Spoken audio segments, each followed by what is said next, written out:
DJ Ferris. It's Chicago, nigga. It's the real one. Hit me. Only one is pulling shit the fuck up. Sports talk. 3 weeks and counting until the NBA resumes its season in Orlando, and we continue our Bubble or Nothing series today with a look at the Orlando Magic, who currently sit in the 8th seed in the East, with a 5.5 game lead over the now Bradley Beal-less Wizards.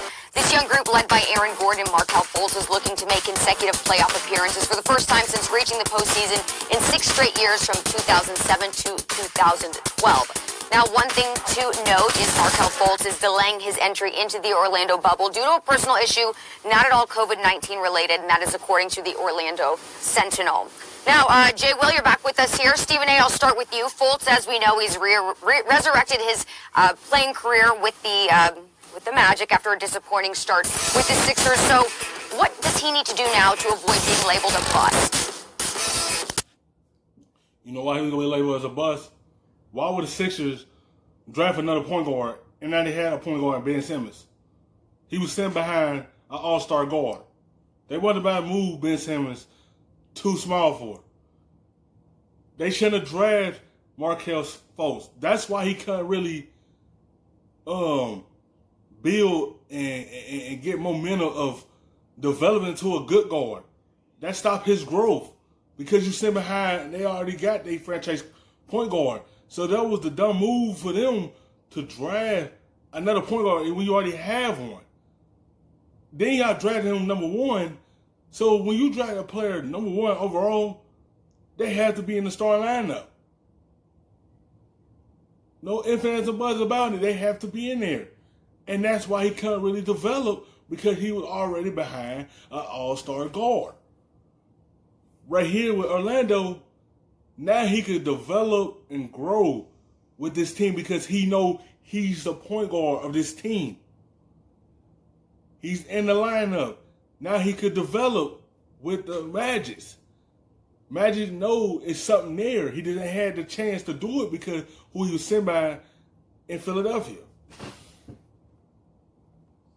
Be available. Obviously, he had injuries and other issues that compromised his ability to be on the court, particularly when he was Philadelphia 76ers. And then to watch him shoot free throws, I mean, it was some of the most horrific things to witness, to be quite honest with you. In all my years of watching basketball, the way that his shot was compromised, it was unbelievable to watch, to be clear. But nevertheless, he has resurrected himself to some degree. He needs to shoot better from the perimeter and definitely from three-point range. I think he's only at 25%, but he does average 12 a game. He was shooting 47% from the field. I hope that things work out for him. He's not a bad kid for people that you talk to. He does work hard, and we've seen number 1 overall picks that were bust. I won't mention their names because I don't feel like being cruel on this particular day, but there have been number 1 overall picks who have been flagrant bust in NBA history. He has a chance not to be, so long as he's on the court and he's playing. I'd say he has to make at least an all-star game at some point in his career not to be a flat-out bust as a number 1 overall pick. They're not just a lottery pick, you're number 1 overall. So he's got to make minimum 1 all-star game, and then you can't really call him a bust, but you might call him a bust still as a number 1 overall pick. But I think he's capable of doing that. I think he can maybe make multiple all-star games at some point. You know, he's very, very young. And nowadays, we all watch this with all the media around, with so little college experience. We watch these kids grow up before our eyes in the spotlight. Not everyone handles that the same way. Not everyone comes out as a finished product, even if people see their upside. You can't say a person can't handle it. When you're in a situation when the team already got established point guard, what can you do there? It's no confidence there, especially when you already getting hurt. Your shoulder, stopping your mental and your shot, and your free throws. And then you ain't getting that much playing time because you sent behind Ben Simmons. Then they tried to store him into the lineup. It didn't really pan out because his position was point guard. So his confidence wasn't up with Philadelphia. You can see the confidence in him with the Magic because he know he's the guy. He know he's going to be the starting point guard. He know Orlando believe in him. Not saying Philadelphia didn't. You could see that they got the most of respectful folks. And then they gave him a contract extension. So that's going to make his confidence even higher because he see a team really give him an opportunity to be out there on the floor and help him develop. And they see potential in him.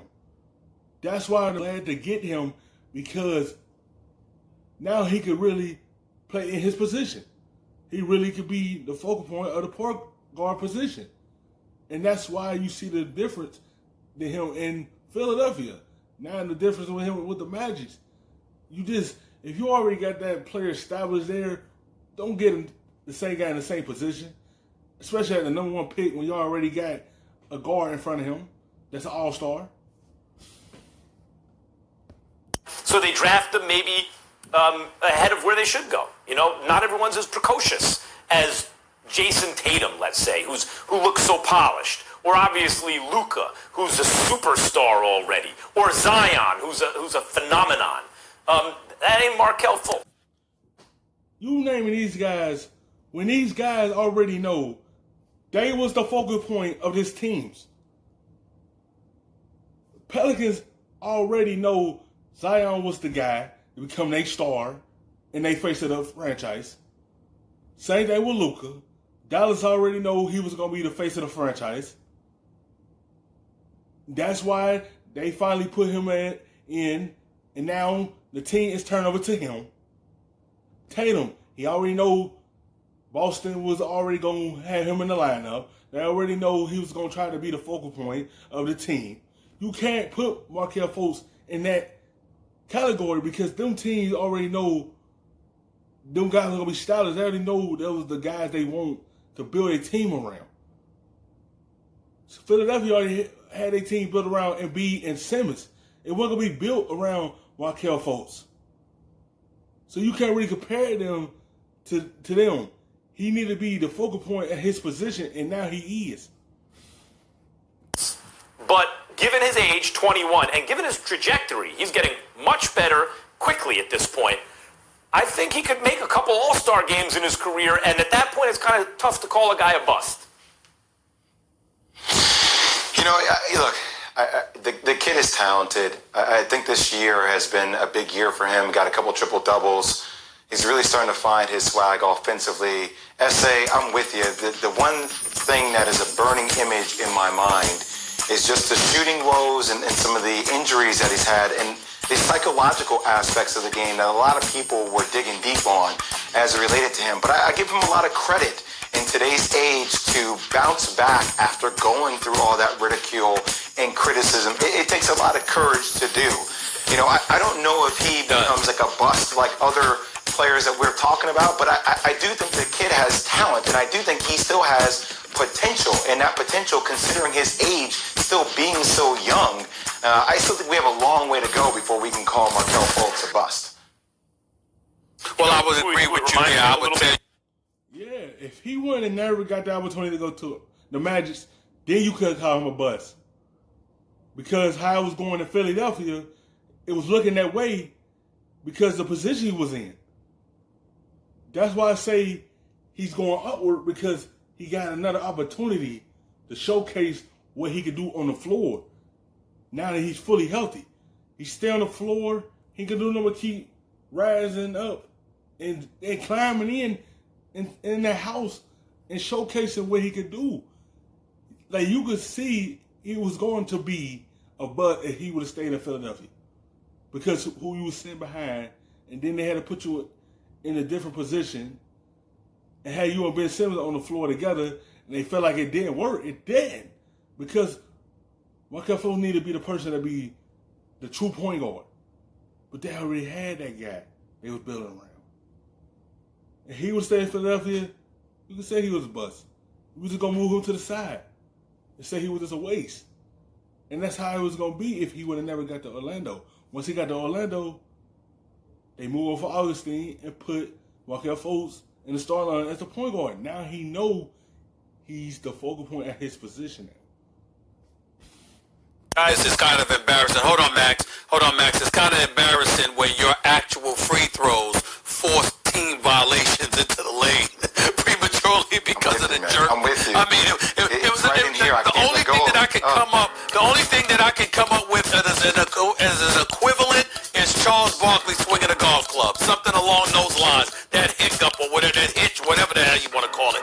And the only reason why I won't call him, the biggest reason rather, Jay, I won't call him a bust is this: two people.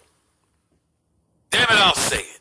2001, Kwame Brown. In 2013, Anthony Bennett. Now, ain't no way. I mean, you got to sink to some depths He's already that we have not been aware of to be worse. He could have helped himself, Max. He could have helped himself. He had to say it out loud. He said he wasn't going to go there, and he went there. Hold on. I wanted to say something about this. Hold on. That's right. First of all, the Sixers got into his head and did a number there, and they didn't do him any favors in terms of his shot. That's number one. Number two, actually, what he reminds me of a little bit is Zach Greinke, the baseball pitcher, who's still active, who was this phenom early. Everyone had very high expectations, had social anxiety disorder. And people were like, oh, you can't pitch under pressure with an anxiety disorder. Get out of here. He's a bust. And then wound up to be a great pitcher for the next 15 years, you know? When you have the kind of talent that Markelle Fultz has, and you see immediate improvement before the age of 21 in his game, I would be very careful before writing that kid off. Thanks for watching ESPN.